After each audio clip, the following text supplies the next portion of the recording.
It's impossible to talk about sensor placement and trigger depths for your policy separately. That's because every policy is all about what happens at the sensor. Let's look at that in more detail, starting with the most important question for any policy: where do you place the sensor? The best thing about the sensor is that you can choose where to place it. We have a simple way to remember where you can place your sensor. The sensor must be installed on the property identified in your statement of fact. That's a document that comes with every quote. It must be at or above ground level. It cannot be installed down a drain, stairway, or depression that leaves the bottom end below ground level. The sensor cannot be placed on a wall that abuts or touches water, for example, a building next to a river.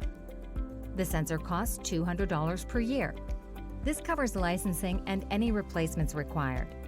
Initial installation is provided at no extra cost. The installation engineer cannot advise you.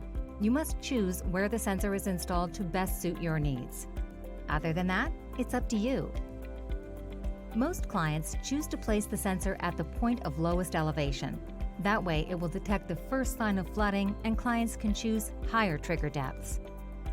Other clients place it next to doors or garages because they can easily see what trigger depths to choose. Every business is different, and your sensor placement is your decision. If you want assistance on the things to think about, get in touch and we'll support you throughout the process. Now let's look at the impact that sensor placement has on trigger depth selection. The most important thing to remember is the impact that sensor placement has on your depth.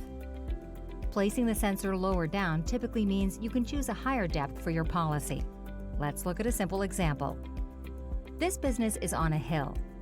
Having had a walk around the property, we have quickly established that the first point of loss will be the electrical outlets at roughly 16 inches from the internal floor height. On the west wall, the internal and external ground heights are roughly the same. The client could put the sensor there and choose a trigger depth of 16 inches. Great. When flooding happens up to that depth, they receive their payout. Let's look a little closer though. The client could put the sensor on the east wall. It's still above ground level and fits our place rules. Because the ground height is lower, the client can now choose a trigger depth of 48 inches. When flooding happens, the payout will still protect the electrical outlets. The higher trigger depth for the policy has meant that this client's premium is far lower than had they placed the sensor on the west wall.